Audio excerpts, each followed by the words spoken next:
Welcome back to show. अब बात करेंगे फ़खर जमान के हवाले से, कि कल के मैच नहीं खेले थे और हमने तकरीबन 5 दिन पहले आपको बताया था कि फ़खर जमान की अब टीम में जगह नहीं बनती, और नसीम राजपूत साहब हमारे शो में मौजूद थे, वहाँ पे भी यही डिस्कशन हुई थी कि फ़खर जमान जिस तरह की फॉर्म में है वो हमारे लिए एसिड से ज़्यादा लाइबिलिटी बनना शुरू हो गए हैं। अबू बकर, कल जो बाबर आजम का डिसीजन था फ़खर जमान को ना खिलाने का, मुझे तो ये बड़ा दिलेराना डिसीजन लगा, और कल की जो बाबर आजम की कप्तानी थी वो भी मुझे कुछ डिफरेंट लगती अगर वो मैच स्टार्ट होता तो। नेचुरली फ़खर जमान भी ओपनर हैं, उनका जो करियर स्टार्ट हुआ और जो उनकी वो तो उन्होंने कुर्बानी दी ना बाबर और रिजवान की वजह से। उनको मेकशिफ्ट अरेंजमेंट के तौर पे नीचे लोअर मिडल ऑर्डर में वन डाउन पे मेकशिफ्ट किया गया।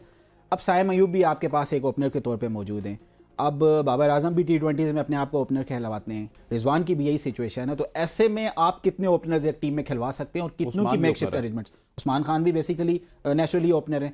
तो अब ये जो मैं बात कर रहे थे हम बार बार कि बहुत ज़्यादा एक्सपेरिमेंट्स पाकिस्तान को नुकसान भी पहुंचा सकते हैं। एटलीस्ट आप अपना माइंडसेट क्लियर कर दें इन अ सेंस कि अगर आप फ़खर जमान को नहीं खिला रहे तो आप सही है या गलत है वो तो एक आपकी परफॉर्मेंस बताएगी, लेकिन आप अपना प्लान क्लैरिटी के साथ दिखा दें कि भाई हमारी फर्स्ट प्रायोरिटी इस दफ़ा साइम अयूब है, साइम अयूब के साथ हम उस्मान खान के साथ जा रहे हैं। अब ये तो पॉसिबल है नहीं कि 1 2 3 4 5 आप ओपनर्स खिलवाएं, उनकी मेकशिफ्ट अरेंजमेंट्स हो, तो आसान नहीं होगा सेटल डाउन होना। लेकिन सर, मुझे आपने एक बड़ा ज़बरदस्त पॉइंट रेज़ किया कि साइम अयूब और उस्मान खान भी ओपनर हैं और दोनों यंग हैं। साइम तो बहुत ही ज़्यादा यंग हैं, उस्मान अपनी ज़िंदगी की बेहतरीन फॉर्म में है, और बाबर और रिजवान इस कैलिबर के प्लेयर हैं जो किसी भी स्पॉट पे 5वें नंबर तक खेल सकते हैं।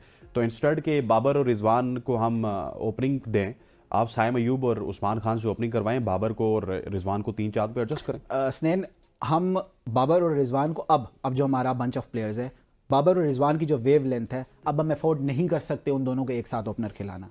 सिमिलरली दोनों को 1 डाउन पे और 2 डाउन पे भी हम अफोर्ड नहीं कर सकते। अगर तो दोनों ने 100% दोनों ने प्लेइंग 11 का हिस्सा होना है, तो अब बाबर का जो कंफर्ट जोन भी हो गया है साइम अयूब के साथ, चूंकि पेशावर में भी दोनों साथ ओपनिंग करते हैं तो वो बेहतर हो गया है। इस सिनारियो में 1 डाउन बनता है रिजवान, अब आके बनता है। अगर तो बाबर आजम फेल होते हैं, बाबर आजम की परफॉर्मेंस नहीं होती, क्योंकि दोनों एडजस्ट करते हैं, दोनों टाइम थोड़ा सा लेते हैं और अपनी जो इनिंग्स है उसको बिल्ड अप करते हैं, तो ऐसी सूरत में दूसरी तरफ साइम अयूब और 2 डाउन पे उस्मान खान होते हैं या फ़खर जमान। या फिर इस तरह कर सकते हैं कि बाबर आउट हो तो आप रिजवान को भेज दें, साइम आउट हो तो आप उस्मान को भेज दें। बिल्कुल कर सकते हैं। T20 में आपके पास इतना मार्जिन जरूर होता है कि बिल्कुल बाय बुक जाना कहीं भी नहीं लिखा हुआ, आप अकॉर्डिंग टू द सिचुएशन, क्योंकि एक एग्रेसर हो जाएगा और एक जो है वो डिफेंसर हो जाएगा। स्टैट्स बताते हैं कि 12 ओवर तक नॉर्मली अगर आउट नहीं होते बाबर और रिजवान, तो वो 12 ओवर्स तो यूज हो चुके होते हैं, यूटिलाइज। तो अगर बाय बुक लिखा हुआ है कि इसके बाद कोई ऐसा प्लेयर ही आना कि जिसने अपनी इनिंग्स को बिल्ड अप कर रहे हैं, हमारे पास 8 ओवर्स रह गए, तो ये पॉसिबल नहीं है। कल के मैच के सिनारियो आपके सामने है कि ओपनर बाबर ने आना था, साइम अयूब ने आना था, या लेट्स से 1 डाउन रिजवान ने आना था। अब हमारा मैच था 5 ओवर पे लिमिट हो चुका था, तो क्या ये पॉसिबल था कि बाबर ने आके इनिंग्स को ओपन करना था? मेरा नहीं ख्याल कि कल के मैच के सिनारियो में बाबर आजम ओपन करते। 100% साइम अयूब आते और उसके साथ आप जिस तरह कह रहे हैं उस्मान खान को आप देख सकते थे बिल्कुल ओपनर की सूरत में, चाचा को भेज देते। यू नेवर नो, 1 डाउन पे आ सकते थे। 5 ओवर गए, 5 ओवर। आपने मैच की सिचुएशन के अकॉर्डिंगली चलना है, और फिर जहां आप वर्ल्ड कप खेलने के लिए जा रहे हैं, वेस्ट इंडीज़ के पिचेस में तो बाबर और साइम अयूब की जो एक्सपीरियंस है वो भी बहुत बेहतर है, CPL खेलते रहे, और यही वो एडवांटेज है जो इमाद वसीम की CV में ऐड ऑन भी होता है, क्योंकि कैरेबियन प्रीमियर लीग में बहुत अच्छी performances over the years Imad Wasim की रही हैं। और यहाँ पर अगर आया जाए तो अब हमारे पास इतना टाइम नहीं है जितना हमें नज़र आ रही है। 12 मैचेस ऐसे गुजर जाएंगे और बाकी सारी जितनी भी टीमें पाकिस्तान को छोड़ के वो सेटल डाउन हो चुकी हैं, उनके कॉम्बिनेशंस बिल्कुल तैयार हैं एक आधी पोजीशन को छोड़ के, और हम अभी भी नए कप्तान के साथ, क्योंकि वापसी हुई है, नया कप्तान ही कहेंगे बाबर आजम को, और नई टीम के साथ अपने आप को बिल्डअप करने की कोशिश की। अच्छा, आपने हमने जो पहले सवाल किया था ना इमाद वाला और अबरार वाला, वो बेसिकली वही बात सच्ची साबित हुई जो मीडिया में गर्दिश कर रही थी। इवन यहाँ पे बॉन्डिंग्स की भी अगर बात की जाए तो कल हमने वो जो देखा तराने के वक्त, होना तो ये चाहिए था, पहले यही होता था कि बाबर एक जगह खड़े होते थे, साथ रिजवान होते थे, शाहीन होते थे, बाबर के साथ रिजवान कांस्टेंट था और शाहीन आखिरी कोने पे खड़े थे। सो कुछ ना कुछ तो है जो कि टीम में चल रहा है। और जैसे कहते हैं ना, all is well that ends well, अगर तो ये बड़ा हैप्पी एंडिंग वाला सिनारियो चल रहा होता ना, तो बिल्कुल शाहीन अगर पिक्चर में ना भी होते तो शायद इतनी कंट्रोवर्सी क्रिएट ना होती। लेकिन जिस तरह का सिनारियो है, इस तरह में बड़ेपन का मुजाहरा करना पड़ता है, और छोटी छोटी चीज़ें वो बड़े बड़े मैसेजेस देना शुरू हो जाती हैं। चाहिए था बाबर आजम, जो कि आप कप्तान हैं, बड़े हैं टीम के, टीम को लीड कर रहे हैं, उनको शाहीन को 100% अपने साथ रखना चाहिए था, एक मैसेज अच्छा देना चाहिए था। जब बाबर को कप्तानी से हटाया और नीचे किसी टेलीविज़न को शाहीन शाह अफरीदी इंटरव्यू दे रहे थे, उन्होंने कहा जी बाबर मेरा भाई है। अब जब शाहीन शाह अफरीदी को कप्तानी से हटाया गया और बाबर को कप्तान बनाया गया, तो प्रेशर में बाबर आजम ने भी यही अल्फाज दोहराए कि बाबर मेरा भाई है। लेकिन action speaks louder than words. Exactly, तो दोनों को अब ये अपना जो भाईपन है और अपना जो फीलिंग्स हैं ये ग्राउंड में भी नजर आनी चाहिए। हमने देखा कि ऑल्दो 2 बॉल्स हुई, सिर्फ बाबर ने जाकर शाहीन को बॉल दी, लेकिन वो कोई एक आई टू आई कनेक्शन नहीं नजर आ रहा था दोनों में। मतलब कि कुछ ना कुछ ऐसा लग रहा था कि यार there is something going on. लेकिन एक रिजवान की मुझे बताइएगा कि रिजवान एक ऐसा, वो क्या कहते होते हैं, उनके पास कौन सी गिदड़ सिंगी है कि शाहीन के भी वो नायब होते हैं दिखने में, बाबर के पास भी वो बिल्कुल खड़े होते हैं और इस तरह लग रहा होता है सारों को ये चला रहे हैं, मतलब कि हर जगह पे रिजवान फिट होते हैं। रिजवान के हवाले से जिस प्लेयर से भी बात की, जिस ऑफिशियल से भी बात की, जिस मैनेजमेंट के बंदे से भी बात की, वो उन्हें कहते हैं कि डिफरेंट ब्रीड ऑफ पर्सन है रिजवान। रिजवान के अंदर इस तरह की कोई सिचुएशन नहीं है कि वो किसी के खिलाफ कंट्रोवर्सी करें या किसी कंट्रोवर्सी का हिस्सा हों या किसी ग्रुपिंग का हिस्सा हों। वो बिल्कुल अपने काम से काम रखने के हवाले से मशहूर हैं। ये एक परसेप्शन है रिजवान के हवाले से और अल्लाह करे ऐसा ही हो। शायद यही वो रीज़न है कि जिसकी वजह से एक आप कह सकते हैं कि जिस तरह किसी टीम में एक ऐसा बंदा होता है कि गो फॉर पर्सन, कि किसी को भी प्रॉब्लम हो तो वो रिजवान के पास जाकर शेयर कर सकता है, तो यहाँ भी यही सिचुएशन है। और रिजवान को चाहिए वो ब्रिज का रोल प्ले करें। अगर तो वो शाहीन के साथ भी उनकी बॉन्डिंग अच्छी है, बाबर के साथ भी उनकी बॉन्डिंग अच्छी है, तो बड़े भाई वाला रोल प्ले करें, ब्रिज का रोल प्ले करें। टीम के लिए रिजवान के हवाले से कि रिजवान गो टू पर्सन है, नेक्स्ट ब्रीड के, एक डिफरेंट ब्रीड के हैं, समथिंग लाइक दैट। लेकिन बाज़ खबरें ये भी हैं कि प्रॉब्लम की जड़ भी रिजवान है। देखिए, excess of everything is bad. Babar, Rizwan और उनके जितने भी हम नवाब पिछले इससे पहले रिसेंट पास्ट में थे, ग्रुप जिस कहा जाता था कि दोस्ती पालने वाला जो सिलसिला है, उसमें लाइमलाइट में बहुत ज़्यादा आगे थे। आपने अभी खुद ही जिक्र किया कि वो शाहीन को भी मशवरे दे रहे होते हैं, वाइस बन जाते हैं, बाबर को भी मशवरे दे रहे होते हैं, वाइस बन जाते हैं।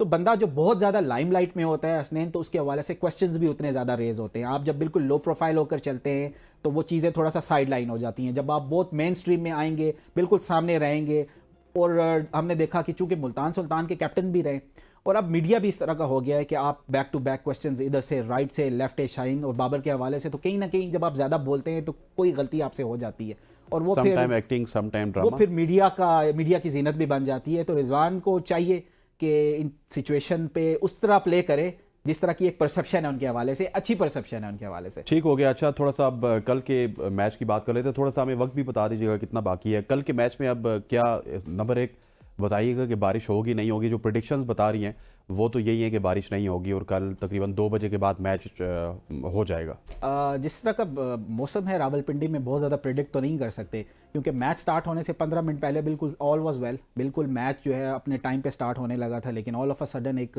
बारिश का स्पेल आया और सारा कुछ स्पॉइल कर दिया उसने। कल के हवाले से भी ऐसा ही है, 50-50 चांसेस हैं बज़ाहिर। ऐसा लग रहा है 2 बजे के बाद लग रहा है कि शायद प्रेडिक्शन नहीं है बारिश, शायद रेन इंटरवेंशन तो ज़रूर होगी, लेकिन एक रिजल्ट ओरिएंटेड मैच एटलीस्ट कल हो जाएगा। इतना ज़रूर हो जाएगा कि मैच एटलीस्ट 5 या 8 ओवर्स का हो जाए अगर बारिश होती भी है। लेकिन व्हाट्स अबाउट द प्लेइंग 11? अब देखें, एक बहुत बड़ा चांस लिया गया। इमाद वसीम पहले मैच में भी नहीं खेले, रावलपिंडी उनका होम ग्राउंड है और लग ये रहा है, जिस तरह मेरी अंडरस्टैंडिंग है, कि शायद इमाद वसीम कल के मैच में भी नहीं होंगे, सेम 11 होंगे। देखें, पहला मैच चूँकि हो नहीं सका बारिश की वजह से, तो परसेंटेज तो यही है ज़्यादा कि प्लेइंग 11 वही रिपीट की जाएगी जो पहले मैच में फॉर्मेशन थी। ज़्यादा चेंजिंग नहीं कर सकते अनटिल एंड अनलेस कोई अगर फिटनेस के मसाइल अगर या इश्यूज़ इस तरह के क्रिएट ना हो जाएं। तो बाबर आजम कल उसी, क्योंकि जिस प्लान के साथ उन्होंने जाना था या जो टेस्ट वो करना चाह रहे थे वो तो सामने हुआ नहीं। अब ऑफकोर्स अगर जब तक खेलने का मौका नहीं मिलेगा तो शायद हम ये समझते हैं कि सही है या गलत है। इन प्लेयर्स को जो कल जिनको अनाउंस किया प्लेइंग 11 का हिस्सा बनाए, अब उन्हें एटलीस्ट मौका दें, उनको स्टेटमेंट प्रूव करने के लिए चांस दें, स्पेशली उनके लिए जिनके 3 डेब्यूज थे। तीनों प्लेयर्स को चांस मिलना चाहिए अपने आप को प्रूव करने के लिए। लेकिन मेरा ख्याल है कि अब वो वाला सिनेरियो भी नहीं है कि इमाद वसीम हैं तो वो ओपन करवाएंगे। अब तो शाहीन और आमिर को ही आप देखेंगे ओपनिंग करवाते हुए, जिस तरह आपने लास्ट 2 मंथ्स पहले जो है वो देखा था ILT में। शाहीन और नसीम शाह इससे पहले ओपन करते थे हमारे लिए और फर्स्ट चेंज पे हारिस रऊफ आया करते थे। अब जो कि आमिर भी नई बॉल के बॉलर हैं और नसीम शाह भी नई बॉल के बॉलर हैं, डेप्थ ओवर्स में भी करवा सकते हैं। लेकिन हमने पिछले कुछ अरसे में नसीम को तो मेरे ख्याल हारिस वाला रोल मिलेगा। एग्जैक्टली, बिल्कुल आप ठीक कह रहे हैं। शाहीन स्ट्रगल करते हैं डेप्थ ओवर्स में आकर। आमिर के आने से, आमिर की इस आर्मी में आने से एक ये ज़रूर फ़ायदा ज़रूर होगा बाबर आजम को कि डेप्थ ओवर्स का जो इशू है वो सॉल्व हो सकता है। अब ऐसे सिनारियों में यही क्वेश्चन इमाद वसीम के लिए भी है, जो बाबर आजम को भी शायद तंग कर रहा है कि अगर इमाद वसीम को प्लेइंग 11 का हिस्सा बनाया जाता है तो इमाद को कौन सा बॉलिंग में भी रोल मिलेगा। बैटिंग में तो सेटल लोअर है, रोल लोअर मिडल ऑर्डर में, बॉलिंग में इमाद वसीम कहां पर फिट होते हैं। शायद यही वो सिनारियो है जिसकी वजह से बाबर आजम ने इमाद वसीम को फोकियत नहीं दी अभी तक। तो क्या आगे भी उनको फोकियत नहीं देनी चाहिए इमाद वसीम को? अगर आप लेके वापस आए वो, देखिए अगर आप स्क्वाड में पंच में इमाद वसीम मौजूद हैं तो उनको बाहर रखना कोई आसान लेकिन ना आपने जब पिंडी की बात की, पिंडी में भी उन्होंने परफॉर्म किया उस मैच में जहाँ पे 228 बनने थे, फिर उसके बाद उन्होंने एलिमिनेटर 1 में परफॉर्म किया, एलिमिनेटर 2 में परफॉर्म किया और फिर फाइनल में परफॉर्म किया। मतलब एक दफ़ा फिर उन्होंने साबित किया कि at the age of 33 is still good enough कि वो बड़े मैचेस में परफॉर्म करते हैं।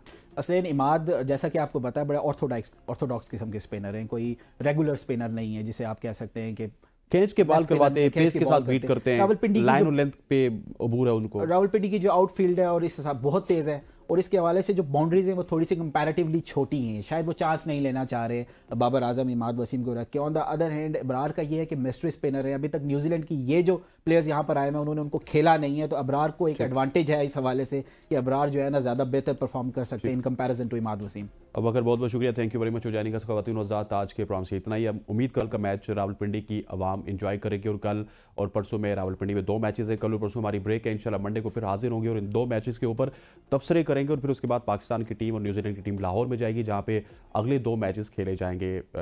मंडे तक के लिए इजाज़त दीजिए, अल्लाह ने के बाद।